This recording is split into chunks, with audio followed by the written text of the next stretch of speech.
नमस्ते दोस्तों, मैं ब्रिजेश। कहानियों की दुनिया में आप सबका स्वागत, वंदन, अभिनंदन। आज मैं आपके सामने तेलंगाना की लोक कथा से ली गई प्रसिद्ध कहानी अपराधी कौन लेकर प्रस्तुत हुआ हूँ। तेलंगाना की लोक कथाओं में एक महान विदूषक के रूप में तेनालीराम का नाम आता है।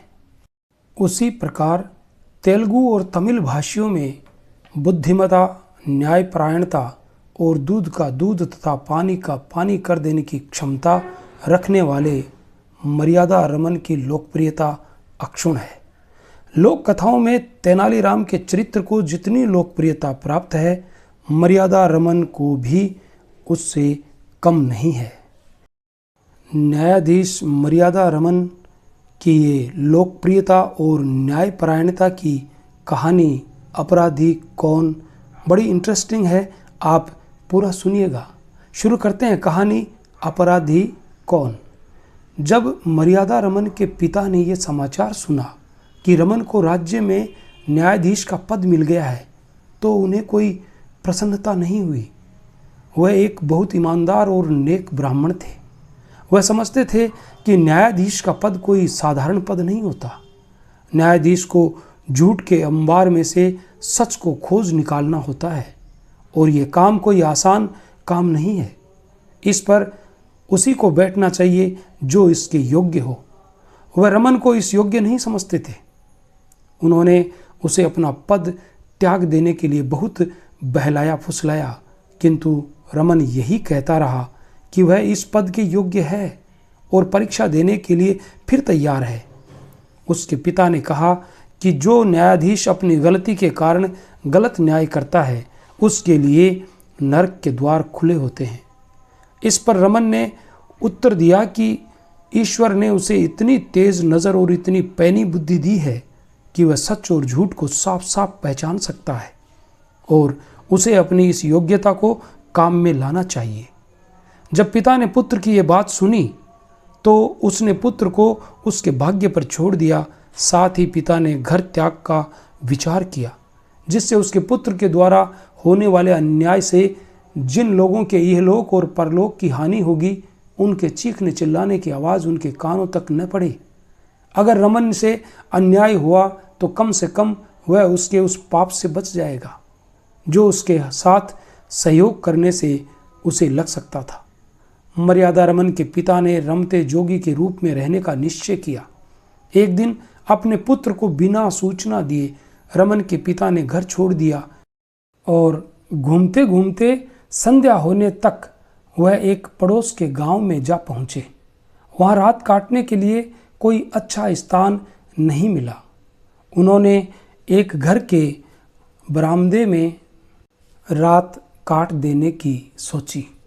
उस घर का मालिक उस रात घर पर नहीं था। इस घर के मालिक की 2 पत्नियां थीं। उनमें जो छोटी थी, उसका एक दूध पीता बच्चा था। इस बच्चे की माँ कोई अच्छी स्त्री नहीं थी। वह असती थी। जब उसका पति घर पर नहीं होता था, तो उसका एक पुरुष मित्र उससे मिलने के लिए आता। ये बात उसकी सोत को भी मालूम नहीं थी। जिस रात को मर्यादा रमन का पिता चादर तानकर बरामदे में सोया हुआ था, उस रात को वह पुरुष सदा की भांति घर वाले को घर पर न पाकर आया, और छोटी पत्नी ने उसके लिए द्वार खोल दिए। अंधेरे में उसने रमन के पिता को सोते हुए नहीं देखा। जो ही वह पुरुष भीतर घुसा, त्यों ही छोटी पत्नी का वह बालक जाग गया और रोने लगा। छोटी ने पहले तो उसे चुप कराने की भरसक कोशिश की, मगर जबरदस्ती करने से बच्चे कहीं चुप होते हैं। ये देखकर कि बच्चा उन दोनों का भंडा फोड़ कर देगा, उस दुष्ट स्त्री ने अपने बच्चे का गला ही टीप दिया और उसे सदा के लिए चुप करा दिया। ये सब बातें मर्यादा रमन के पिता देख सुन रहे थे। जब वह पुरुष रात समाप्त होने के लगभग चला गया, तो छोटी पत्नी बड़े दर्दनाक लहजे में अपने बेटे का शोक मना मना कर चिल्लाने लगी। चारों ओर जाग पड़ गई और लोग इकट्ठे हो गए। गांव के चौकीदार आ गए और छोटी पत्नी ने अपने बच्चे को मारने का आरोप बड़ी पत्नी पर लगाकर और भी जोर जोर से धाड़े मारना आरंभ कर दिया। चौकीदार ने दोनों पत्नियों को पकड़ लिया और अगले दिन सुबह उन्होंने राजधानी में जाकर मामले को मर्यादा रमन की अदालत में पेश कर दिया। गांव से बहुत से लोग गए और उनके साथ साथ मर्यादा रमन का पिता भी गया। उसने रात जागकर असली बात जान ली थी और वह देखना चाहता था कि उसका पुत्र इस गंभीर और उलझे हुए मामले में किस तरह असली अपराधी का पता लगाता है। मन ही मन वह सोच रहा था कि यदि रमन ने हत्यारिणी स्त्री को ठीक ठीक पकड़ लिया तो वह समझ लेगा कि उसका पुत्र वास्तव में न्यायाधीश होने के योग्य है और वह आगे भी गंभीर से गंभीर गुत्थी को सुलझा सकता है। जब मर्यादा रमन ने मामला सुना तो वह भी उसमें चक्कर खा गए। छोटी पत्नी बराबर चिल्लाकर बड़ी पर दोष लगाए जा रही थी और बड़ी बराबर अपनी निर्दोषिता की दुहाई दे रही थी। छोटी कह रही थी कि उसने बड़ी को स्वयं अपनी आंखों से अपने बच्चे का गला टीपते देखा है और उसके पास कोई दूसरा गवाह नहीं है क्योंकि उस समय रात थी। बड़ी कह रही थी कि वह कुछ नहीं समझ पा रही है कि मामला क्या है और उस पर क्यों ऐसा विकट दोष लगाया जा रहा है। साथ ही अपनी निर्दोषिता प्रमाणित करने के लिए उसके पास भी कोई गवाह नहीं था। मर्यादा रमन ने ईश्वर से प्रार्थना की कि इस कठिन उलझन से उसे उबार ले। वह सारी रात इस मामले पर सोचते रहे। अंत में अगले दिन उन्होंने भरी अदालत में दोनों स्त्रियों से कहा, तुम दोनों अपने सब कपड़े उतार कर 3 बार अदालत का चक्कर लगाओ और ऐसा करते समय अपना अपना बयान लोगों के सामने दोहराती जाओ। यह बात सुनकर अदालत सन्न रह गई। किसी के समझ में नहीं आया कि मर्यादा रमन ऐसी ओछी आज्ञा क्यों दे रहे हैं, मगर असली अपराधिनी जो बच्चे की माँ थी तुरंत अपने सारे कपड़े उतारने के लिए तैयार हो गई। पर बड़ी ने कहा, ऐसा करना तो साक्षात नरक में अपने शरीर को झोंक देना है। इस प्रकार लोगों के सामने अपने वस्त्र उतार कर घूमने से तो मैं मारे लज्जा के यूं ही मर जाऊंगी।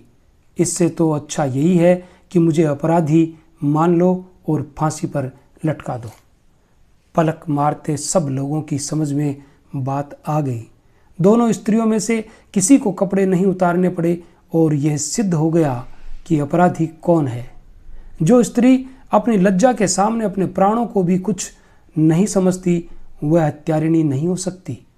जिसने अपनी सारी हया शर्म त्याग दी है और दूसरे का दोष सिद्ध करने के लिए अपने सारे कपड़े तक लोगों के सामने उतारने को तैयार है, वही असली अपराधिनी है। मर्यादा रमन ने डांट कर छोटी से पूछा, बता, जब तेरे बच्चे का गला दबाया जा रहा था तब तू क्या कर रही थी? छोटी ने घबरा कर उत्तर दिया, मैं इस गला दबाने वाली के साथ लड़ रही थी और उसे इस काम से रोक रही थी। मैंने इसे नोच डाला, इसके कपड़े फाड़ डाले, पर यह अपने काम से बाज नहीं आई। तब मर्यादा रमन ने पूछा कि बड़ी के शरीर पर वे नोचने खसोटने के निशान कहाँ है और वे फटे हुए कपड़े क्या हुए? इस पर छोटी को अपनी भूल मालूम हुई क्योंकि दोनों ही चिन्ह वहाँ नहीं थे। मर्यादा रमन ने छोटी को फांसी पर लटकाने की आज्ञा सुनाई। इस पर मर्यादा रमन के पिता को बड़ी प्रसन्नता हुई और रमन के पास जाकर उसे उन्होंने विश्वास दिलाया कि वह असली घटना का आंखों देखा गवाह है और अपराधिनी वही है जिसे उसने खोज निकाला है। उसने अपने बेटे को बधाई दी और उसकी बुद्धि में अपना विश्वास भी प्रकट किया। साथ ही उन्होंने फिर घर त्यागने का निश्चय भी छोड़ दिया। ये थी कहानी अपराधी कौन। कैसी लगी? अगर कहानी आपको अच्छी लगी, पसंद आई तो चलते चलते हमारे चैनल को सब्सक्राइब जरूर कीजिएगा और कमेंट बॉक्स में कमेंट करके जरूर बताइएगा। मिलेंगे कल फिर किसी नई कहानी के साथ।